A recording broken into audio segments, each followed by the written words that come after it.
Allez, allez, plus vite!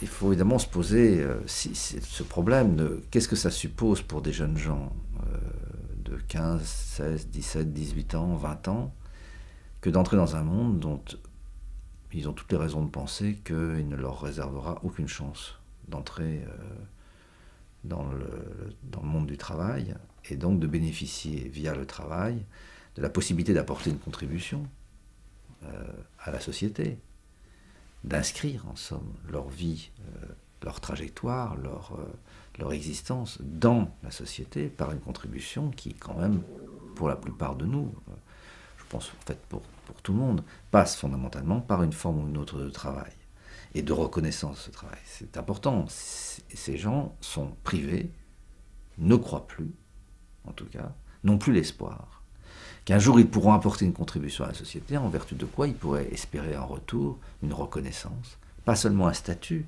mais bien ce que ce statut implique symboliquement, comme inscription dans la communauté des hommes, dans la communauté des êtres humains, dans le monde. Ils sont hors du monde. C'est la réalité. Quand on dit qu'ils sont exclus, ils sont effectivement dans une situation d'exclusion. Alors le problème, c'est que ces jeunes gens... Et évidemment, cette situation où ils sont privés de travail, privés de possibilité d'espérer le travail, c'est une situation psychologique sur laquelle personne ne s'attarde. Pourtant, ça mérite véritablement d'être regardé de plus près. Bien entendu que cette situation, elle est terriblement angoissante. Elle est une situation de souffrance terrible. C'est savoir qu'on ne pourra jamais rejoindre la société, qu'on ne pourra jamais rejoindre la communauté des hommes. Comment ils font, ces gens-là, pour tenir dans cette situation? Ben évidemment, comme tout le monde, quand on est face à une souffrance qui s'impose avec une telle massivité, ben ils se défendent. Parce que s'ils ne se défendaient pas, cette situation-là les rendrait très vite fous, puisqu'ils sont exclus. Donc la seule solution qu'ils inventent, la seule solution possible, et tout le monde n'y parvient pas, il ne faudrait pas généraliser ce que je suis en train de dire sur l'ensemble des banlieues, seul un certain nombre de ces jeunes réussissent à faire ça. À faire quoi? À mettre ensemble leur énergie, leur inventivité, leur intelligence pour construire des stratégies qui sont des stratégies de défense pour pouvoir supporter cette situation à laquelle ils sont maintenant condamnés, pour ne pas tomber malade, pour ne pas devenir fou. Alors, parmi ces stratégies, évidemment, l'une consiste,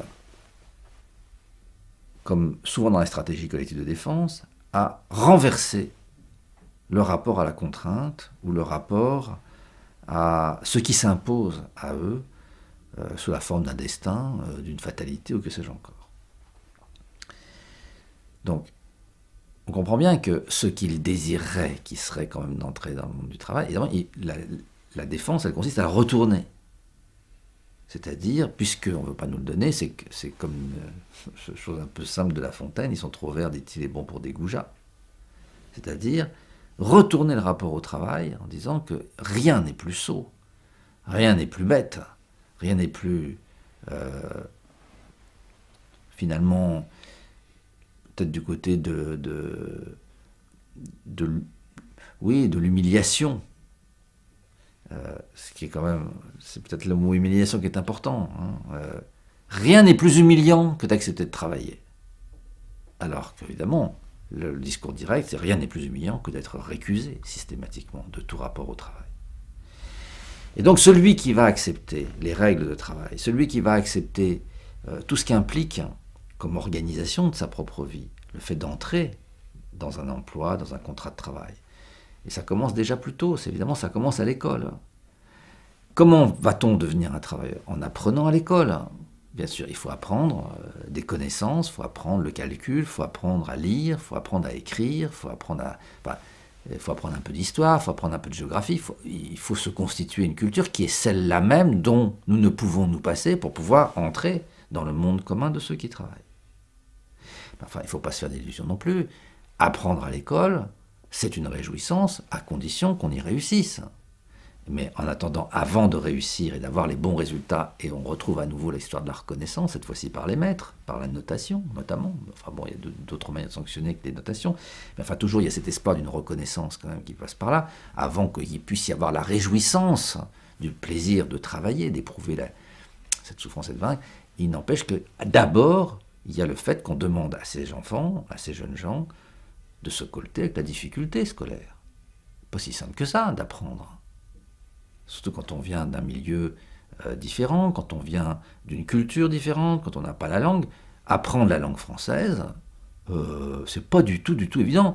Même pour des Français de souche et qui viennent et qui sont plus dans des milieux relativement porteurs, apprendre le français n'est pas facile. La grammaire, c'est très ingrat, c'est très difficile. Apprendre le calcul, c'est pas du tout évident. Apprendre les tables de multiplication, etc., ça n'est pas évident. Ce sont des efforts qu'on demande aux enfants. Apprendre à résoudre les équations, apprendre l'histoire et la géographie, ça demande des efforts.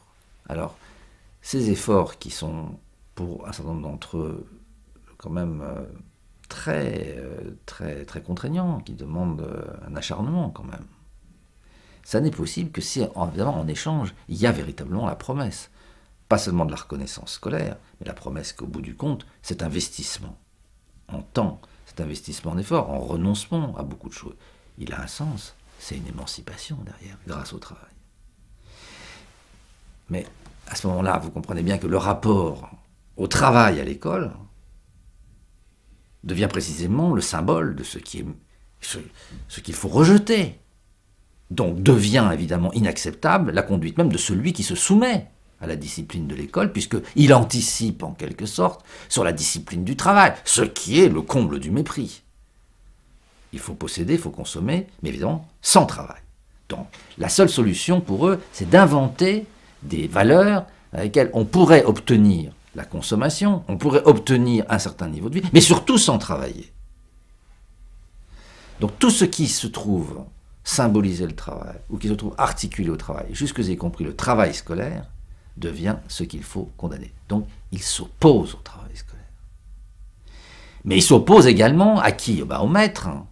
Il s'oppose au professeur, à l'enseignant, qui, non seulement par ce qu'il vient donner et délivrer comme message, mais surtout par son mode de vie, par sa discipline, par les exigences qu'il impose non seulement aux élèves, mais qu'il s'impose à lui-même, représente malgré lui tout ce dont précisément ces jeunes savent qu'ils seront définitivement privés. Mais là, ils sont au contact. Le premier qu'ils rencontrent, c'est le maître d'école, évidemment. Le second qu'ils rencontrent, c'est le postier. Le troisième, c'est le chauffeur d'autobus. C'est-à-dire tous ces gens du service public qui viennent au contact et qui représentent tous ceux dont ils savent qu'ils seront privés. Ils les prennent en haine. Et la seule façon de tenir, c'est finalement de retourner tout ça en disant, le travail, c'est ce qui est le plus méprisable et humiliant, et tous les oripeaux, tout ce qui symbolise ce travail, doit devenir la cible de la destruction. Alors pourquoi? C'est pas seulement une conduite individuelle, collectivement, ces jeunes gens apprennent effectivement à se mettre ensemble et construisent des stratégies collectives de défense dans lesquelles ils retournent les valeurs du travail. Ce qui est bien, c'est de ne pas travailler. Et deux, étant donné le rapport d'humiliation dans lequel ils sont, du fait qu'ils sont exclus, du fait qu'ils n'auront pas le droit d'entrer dans le monde, dans la communauté des hommes, c'est évidemment de trouver des comportements par lesquels ils vont s'endurcir, pas pouvoir supporter ça. L'endurcissement, ça passe par la violence. D'où une exaltation de toutes les formes de la virilité, de la résistance à la souffrance, et en particulier à la souffrance psychique, pas seulement à la souffrance physique. On ne tiendra que si on devient insensible à toutes les formes par lesquelles reviennent les messages comme quoi on est humilié de ne pas pouvoir entrer dans le système. La résistance à l'humiliation, ça devient le problème majeur. Toutes les formes dans lesquelles la souffrance psychique, la souffrance affective pourrait se montrer, doit être combattue par des défenses, qui sont des défenses qui érigent au contraire, est un homme, celui qui est capable de supporter la souffrance, et celui qui est capable de l'infliger à autrui, et notamment d'infliger l'humiliation à l'autre, et la violence à l'autre. Donc, évidemment, ils vont, par exemple, on va collectivement casser tout ce qui représente. Donc le mode de vie du petit ouvrier, du petit employé, etc.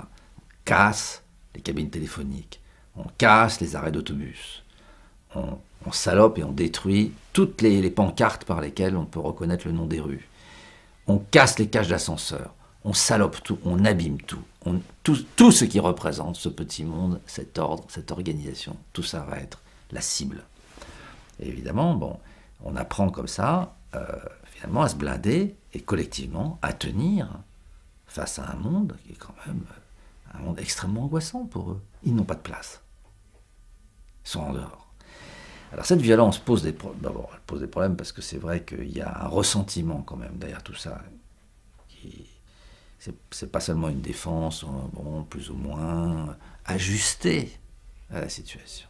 Il y a derrière tout ça un ressentiment à l'égard de ceux qui sont intégrés, qui fait évidemment pas le détail, on n'est pas du tout dans la nuance.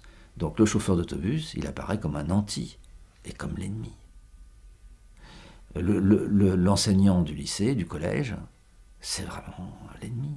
C'est tout ce dont on est définitivement privé.